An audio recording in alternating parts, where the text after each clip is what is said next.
Hello everyone and welcome to my General Hospital Today channel. I hope everyone is having a wonderful day. Before we begin, please hit the subscribe button and give this video a thumbs up. Dangerous Danny pursues Cyrus. Sasha was unable to hear Cody mention her pregnancy or the potential father of her kid at the Port Charles Grill. As her fellow customers stared, she got up and threw a glass of water in Cody's face. Sasha yelled, "Stay out of my life," and then raced out of the eatery. Sasha and Jason met at the Q Boathouse. Sasha questioned whether Jason had physically assaulted Cody in the same way he had Drew after he assured her that Cody would no longer be an issue. Then Sasha inquired about Michael's health. According to Jason, Michael was resolved to return home, and the treatment was having an effect. "When he does come home, I want him to have his kids waiting for him," said Sasha. Jason had the same desire. "Which is why we've got to let everyone believe that you're the father of my baby," she said. Sasha clarified that Willow was there at the Port Charles Grill, which is why she chose not to tell Cody the truth. "If I had told Cody the truth, she could have found out that Michael had been unfaithful too," explained Sasha. For Michael's benefit, Jason was prepared to follow Sasha's plan, but only if it was what Sasha desired. "I'm completely sure. I'm helping Michael because he is my friend," she replied. Admire Days, B&B, General Hospital, or other soap operas. Participate in the discussion on our SC boards. To interact with fans and start a conversation right away, click here. Although Jason had promised Michael that he would take care of Sasha, he reassured Sasha that he wouldn't hover. With the exception of Danny, Jason consented to let everyone believe he was the father of Sasha's child. "He just lost his mother. I'm not going to tell him the baby is Michael's, but I can't let him think that I'm the father," Jason stated. Willow had some irrational remarks over the events at the next table back at the Port Charles Grill.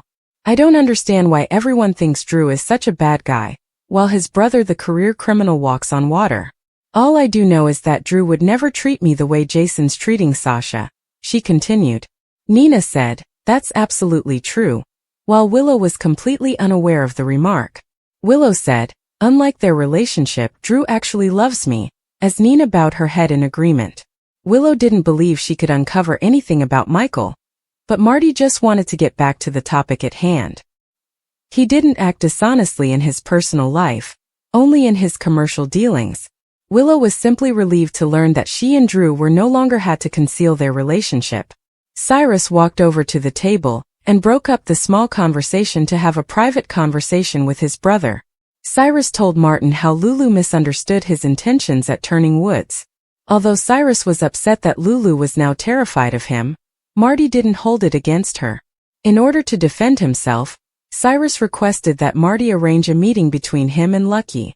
As they sat at their table alone, Nina suggested that Willow should keep her relationship with Drew a little more under wraps until her divorce was finalized.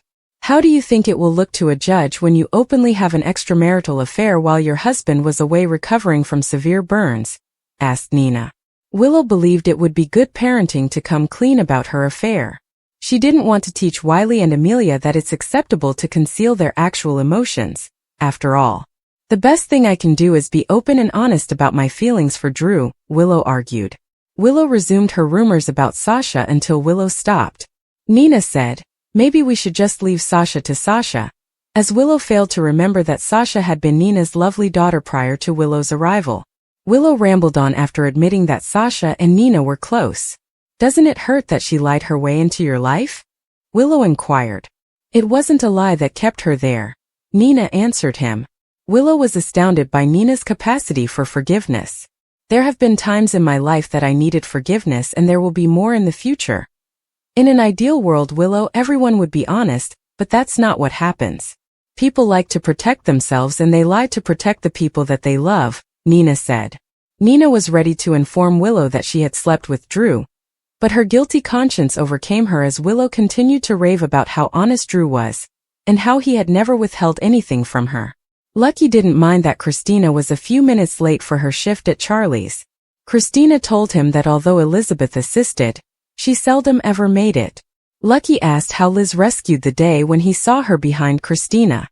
Since Elizabeth was unwilling to discuss the event in the park, Christina informed Lucky everything that had happened, adding that Liz had prevented Ava's death. Isaiah soon showed up and informed Lucky that Sidwell was in town.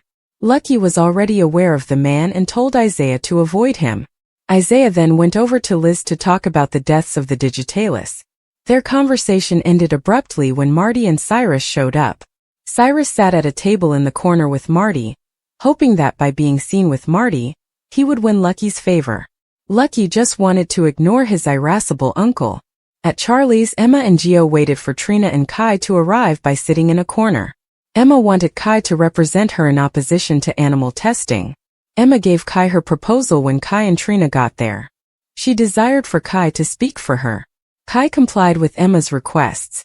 Danny tried his hardest to get information from Rocco in the Q solarium, but Rocco was only aware of what he had already told Danny regarding Sam's passing. Cyrus didn't have a social media account, which annoyed Danny.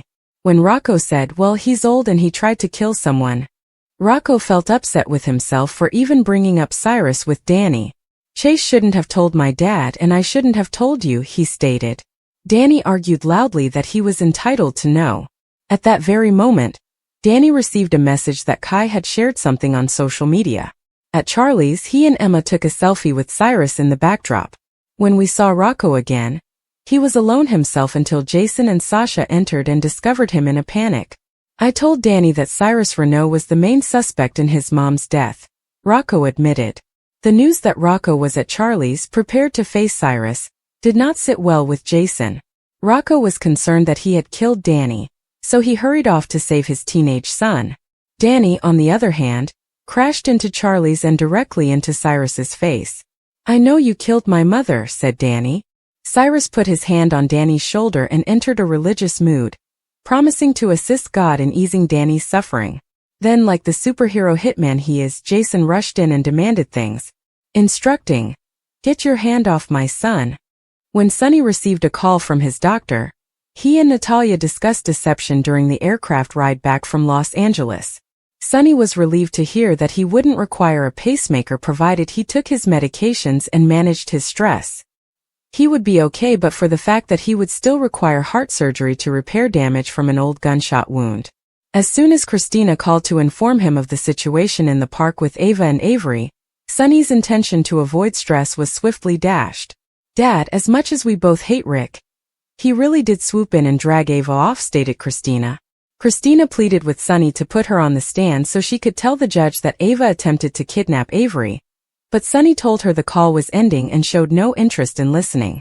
When Curtis discovered Jordan sitting by herself at a booth at Café Sherry, he joined her. Curtis wanted to know if there was any chance of saving the Esplanade project. Jordan remarked, there might be an 11th hour rescue. As Sidwell made his way to the table as scheduled, the two men were introduced by Jordan, immediately bringing up the ridiculousness of a development project being delayed by an environmental impact study. Sidwell put on his best show as always. Sidwell stated that Drew's backing for relocating the project to Pier 55 worried Curtis, and that he wanted to provide his fresh perspective to get things back on track. Curtis warned Jordan when Sidwell got up to answer a phone. A word of advice. Whatever this guy wants, just say no, stated Curtis. Using a location where Sonny does business and Sidwell's involvement with Drew both annoyed Curtis. Lucky gets enraged when Cyrus targets Elizabeth and Mrs. According to General Hospital teasers, viewers should prepare for a significant drama that will unfold over the week of February 17th to 21st. Cyrus Renault appears to be preparing to murder another unwary Port Charles resident, but as GH viewers are aware, even the most well-thought-out schemes can backfire in the small community. Cyrus will prepare to claim another victim on Monday, February 17th. He has got his sights set on Elizabeth Baldwin in recent scenes. Although she and Lucky Spencer have been plotting to destroy Cyrus, they are not the only PC users who want to blame him for his Hospital Digitalis binge. Cyrus appears certain that Elizabeth is to blame for all of his recent problems, including being kicked out of his volunteer position at Turning Woods and banned from the hospital, despite the fact that Jocelyn Jacks and now Jason Morgan are among those hunting for the criminal. Cyrus acted quickly to get rid of the rookie police officer during the Christmas season, because Dex Heller only mentioned that Cyrus was at the hospital visiting Lulu Spencer on Halloween, the day Sam McCall died. Cyrus quickly left his donation point to assault Dex from behind without anyone noticing his absence when he stabbed him right outside Rice Plaza. Cyrus gave the police officer the SAM treatment after Dex had surgery at the hospital. Cyrus gave him a digitalis injection which caused him to have a heart attack and die. Cyrus feels the walls closing in on him, and he will be prepared to attack Elizabeth to silence her, if he thinks she is responsible for this. But may he wind up targeting someone else in all this? Lucky, Elizabeth's ex-husband, has recently joined her at the hip. Lucky might save the nurse and end up with a horrible fate if Cyrus tries anything on her. It's interesting to note that Lulu and Laura Collins will both receive unexpected news later this week. Is there any coincidence that something will totally surprise Lucky's sister and mother? Is there a chance that Lucky gets admitted to the hospital? According to General Hospital spoilers, February hasn't been particularly thrilling in Port Charles, which is strange considering that it's sweeps month. Will the drama in the soap opera intensify over the next 2 weeks? Could Cyrus induce Lucky to sustain potentially fatal injuries? In the confusion of it all, may Cyrus wind up abducting Elizabeth? To discover out, fans will need to tune in. Kristen Vaganos of General Hospital discusses her recast life and what's next for Molly, who is single. According to General Hospital spoilers, it was difficult to recast Molly Lansing Davis after Haley Poulos left the serial opera in 2023. Holiday Mia Kriegel played the role first, followed by Brooke and Smith, and Kristen Vaganos made the third time a charm. The actress recently spoke with Woman's World about her recast entry into the Port Charles community and the future of the assistant district attorney in the area. Views of Vagano on the Molly shuffle. Before she got the Molly role, Vaganos discussed how many actresses were brought in.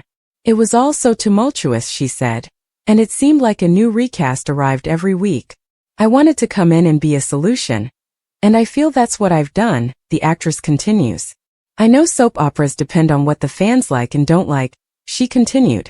I'm grateful that others have embraced my Molly because I'm playing on their playground. As the role and actress have swiftly gained popularity, GH audiences have embraced Vagano's portrayal of Molly. Molly's romantic life.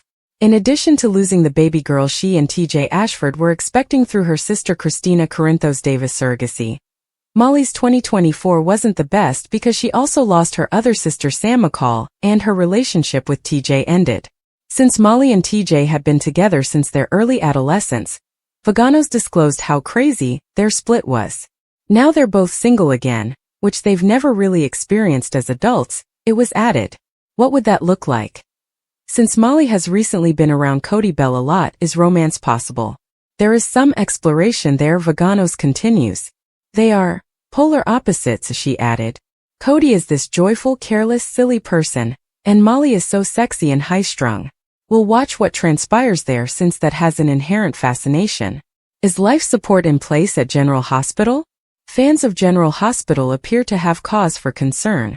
The reason for this is because a lot of critics believe the popular ABC soap opera may soon be placed on life support. For all the information you require, continue reading below.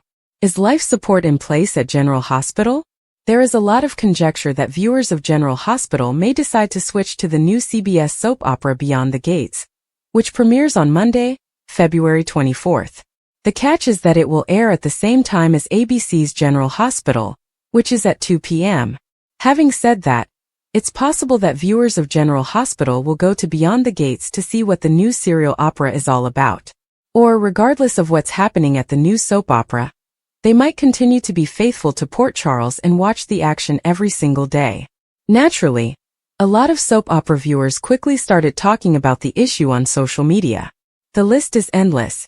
Tamara Tooney, Carla Mosley, Daphne Duplay, John Lindstrom and Katie McLean. Whenever John Lindstrom went to another soap opera, that man shone like a diamond, remarked another critic. I can already envision John and Clifton in scenes together as friends, but I would much rather see them as rivals. I can't wait to see him and Katie on Beyond the Gates. Let's get it going. What will happen after the gates? Additionally, this comment was made. This saddens me as a GH fan. As a fan of John, I'm pleased for him. Laura is raising the infant by herself, poor thing. It's time to get Nicholas out of jail and or recast Spencer. Needless to say, Fans of General Hospital will just have to watch every single day to see what happens next. As more information becomes available, we will definitely keep you informed. The ABC network broadcasts General Hospital during the week. Look up the timings in your local listings. Daring Danny goes after Cyrus. The sun dipped below the horizon, casting long shadows over the bustling city of New Haven. The streets were alive with the hum of activity, vendors closing their stalls, children laughing as they ran home, and the occasional roar of a car engine. But amidst the everyday chaos, one figure stood out: Danny Daring McAllister. With his leather jacket, scuffed boots, and a determined glint in his eye, Danny was a man on a mission. And that mission was simple: to bring down Cyrus Blackwood. Cyrus Blackwood was no ordinary man. He was a shadowy figure, a mastermind who operated from the fringes of society. His name was whispered in fear and awe, a man who had built an empire on deception, crime, and power. To the world he was untouchable, but to Danny he was a target. Danny had always been daring. From a young age, he had a knack for finding trouble, or rather trouble found him. Whether it was climbing the tallest trees, sneaking into abandoned buildings, or standing up to bullies twice his size, Danny never backed down. It was this fearless nature that earned him the nickname Daring Danny. But this time it wasn't just about bravery. This time it was personal. The backstory. Danny's vendetta against Cyrus began 6 months ago. Danny's younger sister, Emily, had been working as a journalist, investigating a series of mysterious disappearances in the city. Her digging led her to Cyrus, a man who had his fingers in every pie: illegal arms dealing, money laundering, and even human trafficking. Emily had gotten too close to the truth, and one night, she vanished without a trace. The police were no help. Cyrus had too many connections, too much influence. The case went cold, and Emily was written off as just another missing person. But Danny refused to accept that.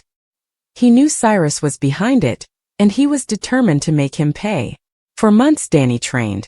He honed his skills in combat, studied Cyrus's operations, and gathered every piece of information he could find. He knew going after Cyrus was a suicide mission, but Danny didn't care. He had nothing left to lose. The plan. Danny's plan was risky, but it was the only way. Cyrus was hosting a high-profile gala at his mansion on the outskirts of the city. It was an exclusive event, attended by the city's elite, politicians, celebrities, and business moguls. Security would be tight, but Danny had a plan to get in. Using a forged invitation and a stolen tuxedo, Danny blended in with the crowd. The mansion was a fortress, with guards at every entrance and surveillance cameras covering every angle. But Danny was prepared. He had spent weeks memorizing the layout of the mansion, studying the guard rotations, and identifying weak points in the security. As he made his way through the gala, Danny kept his head down, avoiding eye contact and sticking to the shadows. He knew Cyrus would be here, and he wasn't leaving without confronting him. The confrontation. It wasn't long before Danny spotted him. Cyrus Blackwood stood at the center of the room, surrounded by admirers. He was a tall, imposing figure with sharp features and a cold, calculating gaze. He exuded power and confidence, but Danny saw through the facade. To him, Cyrus was nothing more than a coward hiding behind his wealth and influence. Danny's heart raced as he approached. He had rehearsed this moment 1,000 times in his head, but nothing could prepare him for the reality. As he drew closer, Cyrus's eyes locked onto his. For a moment, time seemed to stand still. "You're not supposed to be here," Cyrus said, his voice calm but laced with menace. "Neither are you," Danny replied, his voice steady despite the adrenaline coursing through his veins. The room fell silent as the guests realized something was happening. Guards began to close in, but Danny was ready. In one swift motion, he pulled a smoke bomb from his pocket and threw it to the ground. The room was engulfed in chaos as smoke filled the air, giving Danny the cover he needed to make his move. The chase. Danny grabbed Cyrus by the arm and dragged him through the mansion, navigating the labyrinthine halls with ease. Cyrus struggled, but Danny's grip was ironclad. They burst out into the night, the cool air a stark contrast to the heat of the gala. Danny's plan was to take Cyrus to a secluded location where they could talk. Or rather, where Danny could get the answers he needed. But Cyrus wasn't going down without a fight. As they reached the edge of the mansion's grounds, Cyrus managed to break free. He turned to face Danny, a smirk playing on his lips. "You think you can take me down, boy?" Cyrus taunted. "You're out of your league." Danny didn't respond. He didn't need to. His fists did the talking. The two men clashed in a brutal fight, each landing blows that would have felled a lesser man. But Danny had something Cyrus didn't, a purpose. Every punch, every kick, was fueled by the memory of his sister and the desire for justice. The showdown. The fight raged on, neither man willing to back down. But slowly, Danny began to gain the upper hand. His training and determination paid off as he landed a series of devastating blows that left Cyrus reeling. Finally, with one last powerful punch, Danny sent Cyrus crashing to the ground. Breathing heavily, Danny stood over Cyrus, his fists clenched. "Where is she?" he demanded, his voice trembling with anger and desperation. Cyrus laughed, a harsh, bitter sound. "You're too late," he spat. "She's gone." Danny's heart sank, but he refused to give up. "Tell me where she is, or I swear I'll—" Before he could finish, the sound of sirens filled the air. The police had arrived, drawn by the commotion at the gala. Danny knew he was out of time. With one last look at Cyrus, he turned and disappeared into the night. The aftermath. Danny's confrontation with Cyrus had left him battered and bruised, but he wasn't done yet. He knew Cyrus was lying about Emily. She was out there somewhere, and Danny wouldn't rest until he found her. Over the next few weeks, Danny continued his investigation, following every lead and chasing every clue. His fight with Cyrus had shaken the criminal underworld, and whispers of the daring man who had taken on Cyrus Blackwood began to spread. Finally, after months of searching, Danny got the break he needed. A tip led him to an abandoned warehouse on the outskirts of the city. Inside he found Emily alive but barely. She had been held captive, but she had never given up hope that Danny would come for her. As Danny carried his sister to safety, he knew his fight wasn't over. Cyrus was still out there, and Danny would stop at nothing to bring him to justice. But for now he had what mattered most, his family. Conclusion. Daring Danny's quest to take down Cyrus Blackwood was a testament to the power of determination, courage, and love. It was a story of one man's refusal to back down in the face of overwhelming odds, and his unwavering commitment to doing what was right.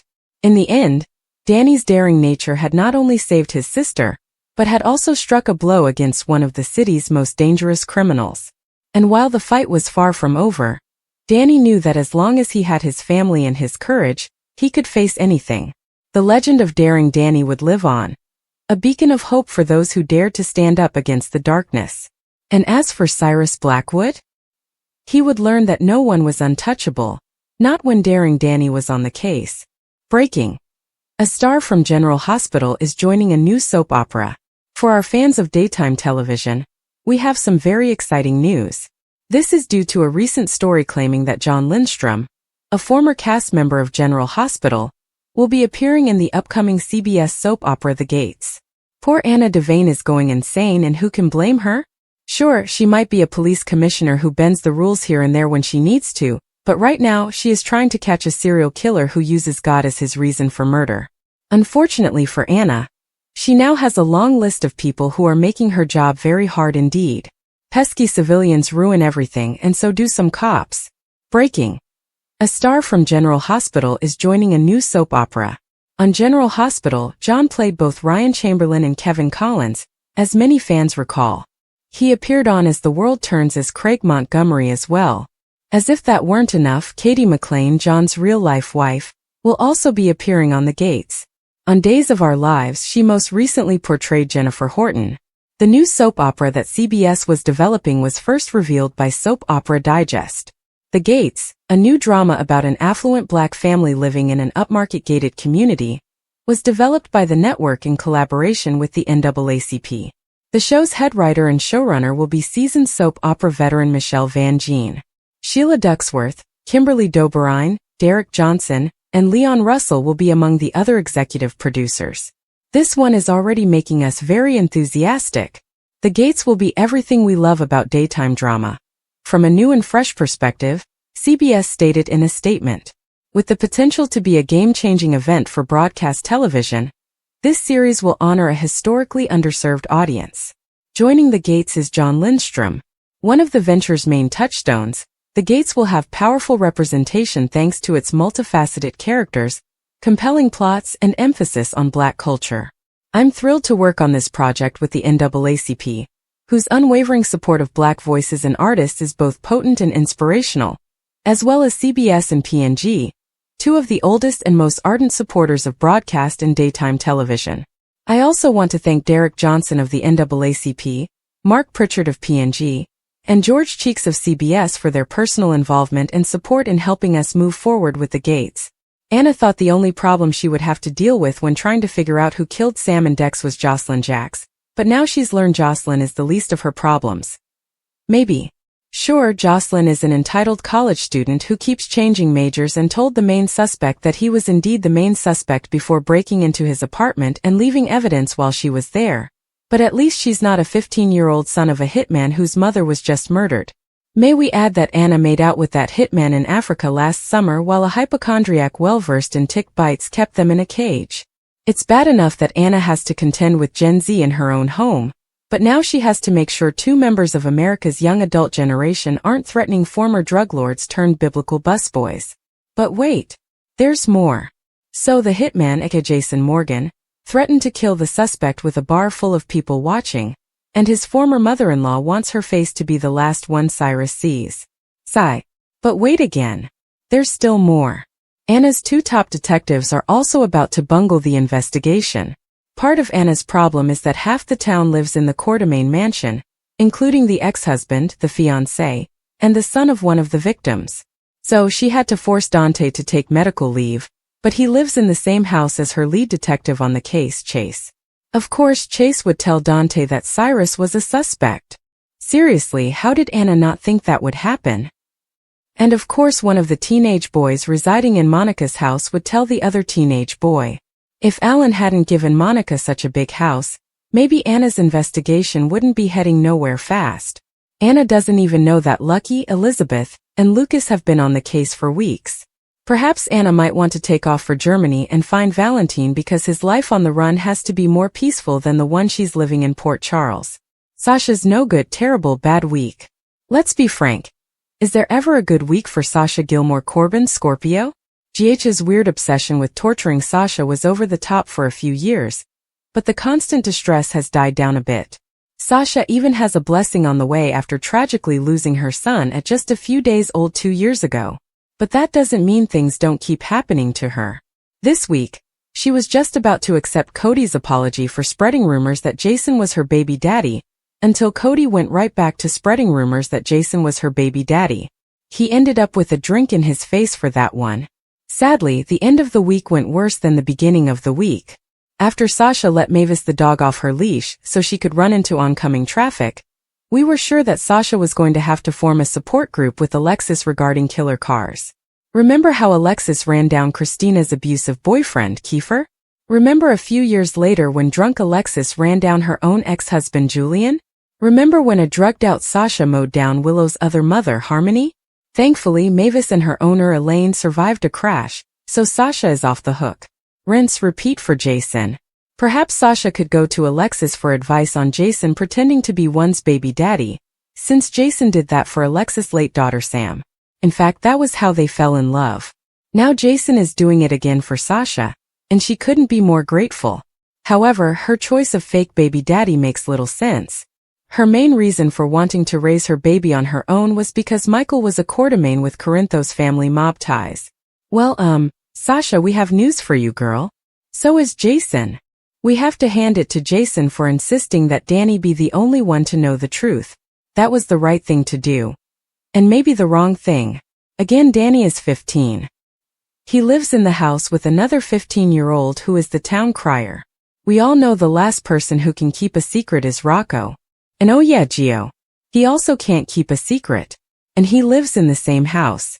And he's Rocco's brother, but nobody knows that yet. How long until everyone in Monica's boarding house knows that Jason is not the father of Sasha's baby? How long until Tracy figures out who is? Come on, we all know it's going to be Tracy. We don't need another hero. Well, Felicia told Cody to go be a hero for someone else because Sasha is his cousin, So he's picked Molly, and we're not sure how we feel about that. It was obvious they were being chem tested a few weeks ago, but everything about them seems a bit forced. Even Molly has no idea why Cody refuses to leave her alone. He chased her through the hospital halls and then chased her to the hospital roof just so he could apologize for being a jerk, which is basically his default setting. As everyone expected, they even got locked on the roof in the freezing cold. That means they are now our new couple to watch. Molly, you in danger, girl. Weeping Willow. Why does nobody like me? Wah!